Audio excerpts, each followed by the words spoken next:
राजनीति तो बड़ी पेचीदगी भरी चीज होती है, ये भूल भुलैया होती है राजनीति। तो जैसे ही उत्तर प्रदेश की लड़ाई, गंभीर बात है, जैसे ही उत्तर प्रदेश की राजनीतिक लड़ाई बाईपोलर हुई 24 के चुनाव में मुद्दतों बाद, क्या वैसे ही भारतीय जनता पार्टी आधे पर आ गई पिछले प्रदर्शन से, जस्ट हाफ। इसलिए इतना सरल नहीं मामला। यूपी में बीजेपी के लिए ये बहुत जरूरी है अनुभव चक जी, बाकी सब चीजें कहानी है मेरे लिए।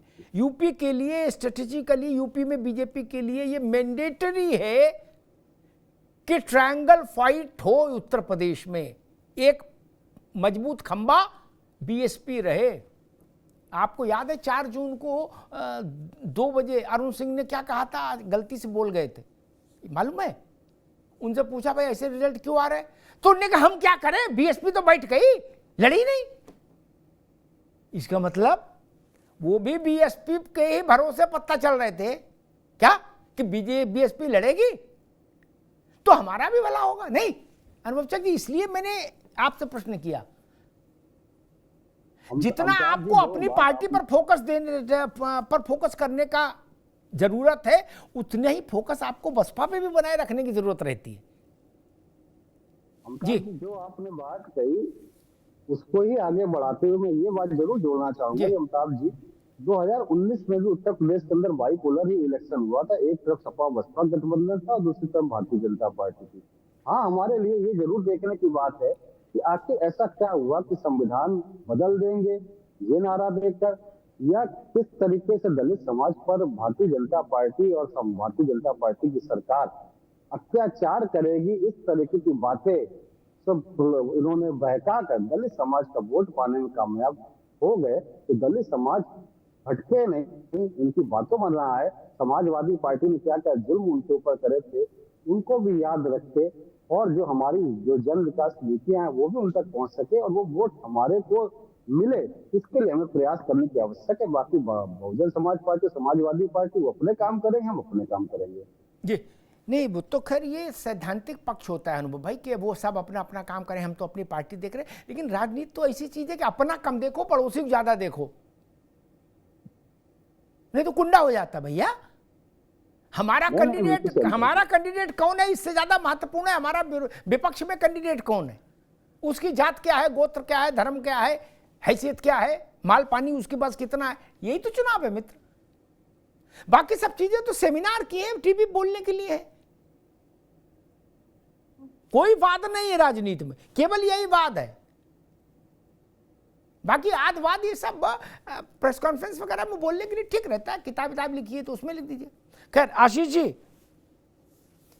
अब मैं समझ गया ये हाका लगाने वाली बात है। आप जो इधर से हाका लगा के ले आए बसपा के बकरी से सब सामान, अब वो वापस चाह रहे हैं भाई, स्वाभाविक है। आप उनका दलित वोट ले आए और जो मुसलमानों में एक साइजेबल हिस्सेदारी रखती थी बहन जी, वो आपने साफ कर दी। तो अभी तो उन्होंने यही कहा कि दलितों का अपमान किया अखिलेश यादव ने। मुझे लग रहा है आने वाले दिनों में वो कोई ऐसा भी लाएंगे कि मुसलमानों का भी अपमान किया था, क्योंकि उनको दोनों वापस चाहिए। एक बड़े कंट्रीब्यूशन में मुसलमान भी चाहिए ना आशीष जी। निश्चित रूप से अगर कोई भी जो वोटर है देखा होगा कि जो मायावती हैं उन्होंने बहुत सारे मुसलमानों को टिकट दिया था, बहुत सारे ब्राह्मणों को टिकट दिया था। एक स्ट्रैटेजी के तहत ये भाजपा से उनकी जो एक अंडरस्टैंडिंग है उसके तहत था कि इस वोट को जो है वो मायावती कैप्चर करेंगी और कहीं ना कहीं समाजवादी पार्टी का उतना वोट जो है, भले ही वो उनका प्रत्याशी जीते नहीं लेकिन काटने में सफल रहेगा, जिसका फायदा भारतीय जनता पार्टी के प्रत्याशियों को मिलेगा। और वही आपने जो अभी बताया कि अरुण सिंह जी ने जो कहा कि भाई वो तो बैठ ही गए, तो लड़ी नहीं, तो वो बैठी नहीं, वो जनता ने बैठा दिया।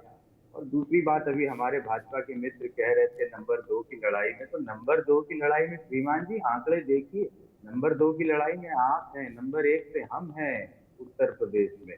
आंकड़ों को देख लीजिए। और अभी पूरी जिम्मेदारी से बता रहा हूँ, जो उपचुनाव होने जा रहे हैं, 10 में से मिनिमम 7, टीवी पे डिबेट पे खुद पूछ लीजिएगा मुझसे जब नतीजे आए, 7 सीटें से कम तो हम नीचे जाएंगे नहीं। हो सकता है 10 की 10 समाजवादी पार्टी जीतेगी। जब नतीजा आएगा तो ये डिबेट पुनः चला दीजिएगा, मेरा वक्तव्य। नहीं, बिल्कुल चला देंगे भैया। अनुभव चक साहब वो कह रहे हैं कि भैया ये तो नंबर 1 तो हम हो गए, नंबर 2 की लड़ाई आप और बसपा में है, भाजपा और बसपा में। लो कर लो बात। अमिताभ जी हमारे समाजवादी पार्टी के जो साथी हैं, मित्र हैं, उन्होंने 2024 में जो जनता ने इनके द्वारा बहकाए हुए बातों पे आके कुछ वोट दिया, उसकी वजह से बड़बोलापन कर रहे हैं। 2014 से लेकर 2024 तक के सारे नतीजे देख लें, कहीं नहीं टिक रहे थे। हाँ, इस बार थोड़ी वोट सीटें इनको मिल गई हैं, उसके बड़बोलापन कर रहे हैं। 10 में 7 बता रहे हैं, 10 में 1 जीत जाए तो बड़ी बात है। लेकिन उनको मुंगेरी लाल के सपने देखने की आदत पड़ी है। इनको लग रहा है कि जो उन्होंने बहकाया था वो इस बार भी जनता विश्वास कर रही है। ऐसा कुछ नहीं होने जा रहा मित्र। आप एक सीट उत्तर प्रदेश के अंदर जीतने नहीं जा रहे, जा रहा है जहाँ भारतीय जनता पार्टी आपका सफाया होगा। आपको कोई नहीं पूछ रहा। आप नंबर 2 थोड़ी हो सकता है बहन जी आपको नंबर 3 को धकेलने में कामयाब हो जाए। आप बहन जी की तरफ देखिए, भारतीय जनता पार्टी की तरफ अभी आप मत देखिए, बहन जी से आप मुकाबला करिए। बहन जी कहीं अपना वोट वापस लेने में कामयाब हो गई तो आपके नीचे से जो आपका सारा वोट गायब हो जाएगा और आप नंबर 3 पे पहुंच जाएंगे। बहन जिसको देखिए कि बहन जी आपको वोट न ले जाए वापस। भारतीय जनता पार्टी का वोट इंटैक्ट है। भारतीय जनता पार्टी का वोट आदरणीय नरेंद्र मोदी जी आनंद जी के द्वारा जो जन विकास आपने दलितों को बहका लिया है, आपने किसानों को बहका लिया है, आपने पीछे का नारा देकर बहकाने का काम कर लिया है। लेकिन आप यहाँ मौका गर्दन काटने का काम करते हैं। और एक बार दलित समाज आपका जब उसको यकीन हो जाता है कि आप नहीं कर सकते, आप दलितों के हित की बात सोच भी नहीं सकते। इसलिए चाहे आपको बाबा साहब का नाम हो, चाहे काशीराम साहब का नाम हो, चाहे बहुजन समाज पार्टी में तमाम महापुरुषों का नाम हो, आपको कभी नहीं अच्छा लगा। उनके नाम पर जो उनको बदलने का काम किया, मेडिकल कॉलेज का नाम बदलने का काम किया, आरक्षण का बिल आप ही के सांसद ने पड़ा था। दलित समाज संविधान बदलने नारा देकर आपने भ्रमित करने का काम करा था। उसकी आंखें खुल गई हैं कि उसके वोट पर आम जैसा दलित विरोधी पार्टी आज कलर ऐसे घूम रहा है। अभी भी जगह जगह से दिनों से खबरें आ रही है कि आपने दलित समाज के ऊपर अत्याचार करने का काम कर दिया है। और जो अत्याचार कर रहे हैं उनको योगी सरकार ठीक करने का काम भी कर रही है, उनको जेल भेजने का काम भी कर रही है। दलित की झोपड़ी जलाएगा, दलितों पे अत्याचार करेगा, उसको योगी बाबा बख्शने वाले नहीं है। इसीलिए आप लगातार रोते दिखाई दे रहे हैं। ठीक है अनुभव चक रुकिए, आशीष भाई रुकिए, दोनों लोग रोको, दोनों रुको भाई, अरे रुको भाई, मुझे बसपा के पास आना। नावेद आज मुझे लग रहा है सारी कवायद है कि भाई हमारी तरफ के जो लोग वो दूसरे पाले में चले गए, शत्रु पक्ष में चले गए, उनको छत पे सीटी बजा के बुलाओ कि आ जाओ भाई, है भूल चूक लेनी देनी, अब इधर आ जाओ। ये उसी की फ्रेम घेरेबंदी हो रही है मुझे लग रहा है, क्योंकि अचानक से फिर सतीश जी बीच में आए। बहुत मुद्दत बाद सतीश जी को देखा हमने कुछ सार्वजनिक उस पर, उन्होंने भी 3-4 ट्वीट खड़काए आज गवाह के तौर पर कि हाँ जो बहन जी कह रही हैं वो सच है, हमने भी फोन लगाया था। देखिए सतीश चंद्र मिश्रा जी बहुत सीनियर और अति सम्मानित है और बहन जी के बहुत विश्वास पात्र हैं जी। पहली चीज तो ये गौर करने की जरूरत है कि 2024 में आखिर वोट दलितों का बसपा के विरोध में गया है या भाजपा के रिएक्शन में गया है। 2024 में जो भी अल्पसंख्यक वोट गया है वो संविधान को बचाने के लिए गया है, या भाजपा को हटाने के लिए गया है, या समाजवादी प्रेम में गया है। राहुल गांधी और अखिलेश यादव से कोई प्रेम नहीं था। अगर प्रेम था दलित और अल्पसंख्यकों को तो वो संविधान से था, प्रेम था तो भारत से था। और देश को बचाने के लिए, संविधान को बचाने के लिए, आरक्षण को बचाने के लिए जब भारतीय जनता पार्टी की नीतियां और बयान ऐसे आने लगे कि जिसके बाद ये लगने लगा कि देश का जो पवित्र संविधान है, जो बाबा साहब भीमराव अम्बेडकर ने लिखा था, वो संविधान खत्म ना हो जाए, बहुजन समाज पार्टी तो घर की पार्टी है, हम उसके साथ रहेंगे। लेकिन मीडिया के द्वारा एक षड्यंत्र रचा गया, भारतीय जनता पार्टी के द्वारा एक षड्यंत्र रचा गया, सपा के द्वारा एक षड्यंत्र रचा गया कि बसपा को गेम से बाहर दिखाया जाए ताकि हमारे पास ये वोट आ जाए। लेकिन भारतीय जनता पार्टी ये भूल गई थी कि जो भारतीय जनता पार्टी की नीयत है, जो कार्यशैली है, वो जनता में खुल गई है कि वो देश के संविधान को बदलना चाहते हैं। और अखिलेश यादव और राहुल गांधी एक सिंगल कंपटीटर के रूप में मीडिया के द्वारा दिखाए गए थे, जिसके कारण वो वोट शिफ्ट होने वाली बात जो है वो दिखाई देती है कहीं ना कहीं। लेकिन उसका बिल्कुल भी ये तात्पर्य नहीं है। नहीं नवेदा, आज एक मिनट रुको। लेकिन अब तस्वीर कैसे बदल गई? अब क्या अखिलेश यादव छोटे हो गए और राहुल गांधी छोटे हो गए? 24 एक मिनट सवाल सुन लो बाबू। अरे रुको भाई, 24 में जो परिणाम वो लेके आए हैं अखिलेश यादव, उसके बाद तो जितना दिखाए गए होंगे उससे कई गुना ज्यादा अपने आप दिख रहे हैं। आप 37 सीट जीत कर आए हैं। अमिताभ जी, आप छोटी बात है क्या? चुनाव परिस्थितियों का होता है। चुनाव जो होता है परिस्थितियों का होता है। हर 5 साल बाद जनता में आए मुद्दों का होता है। परिस्थितियां 2024 में जो थी वो इस उपचुनाव में नहीं है, और परिस्थितियां जो इस उपचुनाव में हैं वो 2027 में भी नहीं होंगी। आप इस बात को मान के चलिए कि समाजवादी पार्टी को देश उत्तर प्रदेश का दलित किसी कीमत पे गवारा नहीं करेगा। वो ये जानता है कि भारतीय जनता पार्टी और समाजवादी पार्टी एक दूसरे के पूरक हैं, एक दूसरे के लिए लाभ पहुंचाने वाले हैं। हिंदू मुस्लिम की राजनीति करके प्रदेश का अहित करने वाले लोग हैं। इनका ना बहुजनों से भला होगा, इनसे ना दलितों का भला होगा। और बहन कुमारी मायावती जी के बिना उत्तर प्रदेश में या देश में भाजपा को नहीं हटाया जा सकता। ये 2024 में भी साबित हुआ है। अगर बहन जी को ही लीडरशिप में 2024 का चुनाव लड़ा जाता तो दलित और बड़े पैमाने पे संगठित होता, अल्पसंख्यक और बड़े पैमाने पे संगठित होता। जो पीड़ित शोषित अगड़े वर्ग के लोग हैं भारतीय जनता पार्टी से, वो भी हमारे साथ आते। ठीक भैया, अब रुक जाओ आज, अभी रुक जाओ। आपको ये भी ध्यान रखना चाहिए, अभी आप लोग नौजवान हो। नावेशी को आपको बता रहा हूँ, 300 सीटें लड़ी थी बसपा पूरे देश भर में, एक आदमी नहीं जीत पाए आप। अरे 10-20 सांसद जिता के ले आए होते तो मैं इन बातों में वजन भी मानता। देखिए, हार और जीत का सवाल ये है यार हमको ना समझाओ, कितने चुनाव देखे हैं आपने? 2000 गजब बात है यार। 2019 में हमको बता रहे को देखिए, हर चुनाव वाला को। अरे कितने चुनाव देखे आपने बाबू?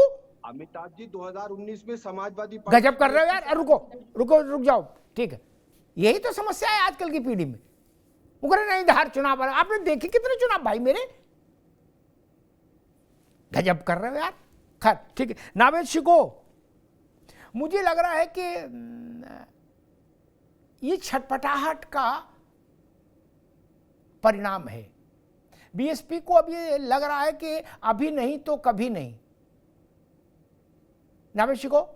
जी बिल्कुल। देखिए, अभी बसपा के साथी ने 2 बातें कही और दोनों बातों से इत्तेफाक नहीं रखा जा सकता है। पहली चीज तो ये कि बहन जी को यानी बसपा को गठबंधन में नहीं लिया गया। अगर लिया जाता तो वाकई परिणाम बिल्कुल दूसरा होता। भारतीय जनता पार्टी हार जाती, नरेंद्र मोदी फिर से प्रधानमंत्री नहीं बन पाते। लेकिन इनको, बसपा के साथी को ये तो पता होगा कि चुनाव से पहले जब गठबंधन बन रहा था तो रेड कारपेट बिछा दिया गया था बहन जी को लाने के लिए। और जानकारी की कमी है।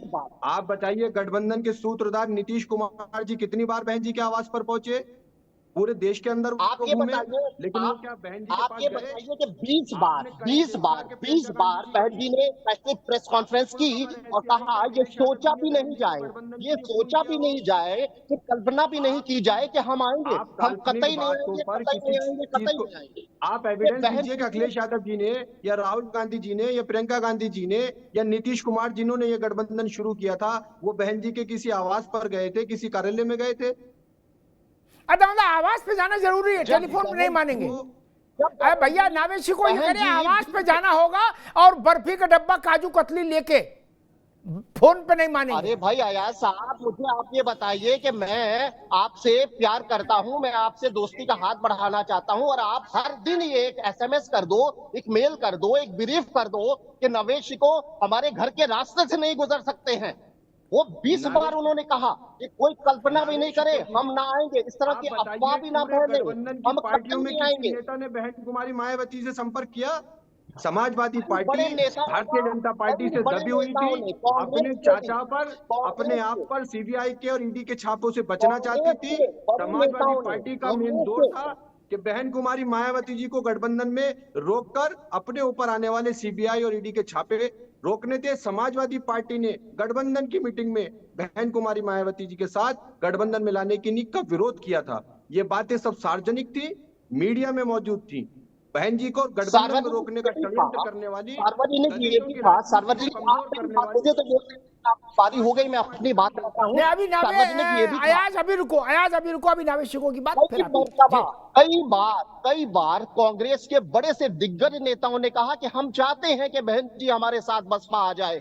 कई नेताओं ने तो ये भी कहा कि समाजवादी पार्टी से कहीं बेहतर बसपा है। बाकायदा उत्तर प्रदेश में एक बैठक हुई कांग्रेस की, जिसमें कांग्रेस के तमाम नेताओं ने राय दी कि बसपा हमारे लिए बेहतर है बनिस्बत समाजवादी पार्टी के लिए। बसपा आ जाएगी तो हम वाकई में भारतीय जनता पार्टी को हरा देंगे। बसपा को लाने के लिए एक नहीं दर्जनों बयान आए, और दर्जनों बयान बहन जी के भी आए। उन्होंने बाकायदा प्रेस कॉन्फ्रेंस धारावाहिक चला रही थी, वो हर हफ्ते एक ब्रीफिंग करती थी और कहती थी ये कहना भी गुनाह है, ये कहे भी कोई नहीं, ये झूठ है। नावेशिको एक मिनट,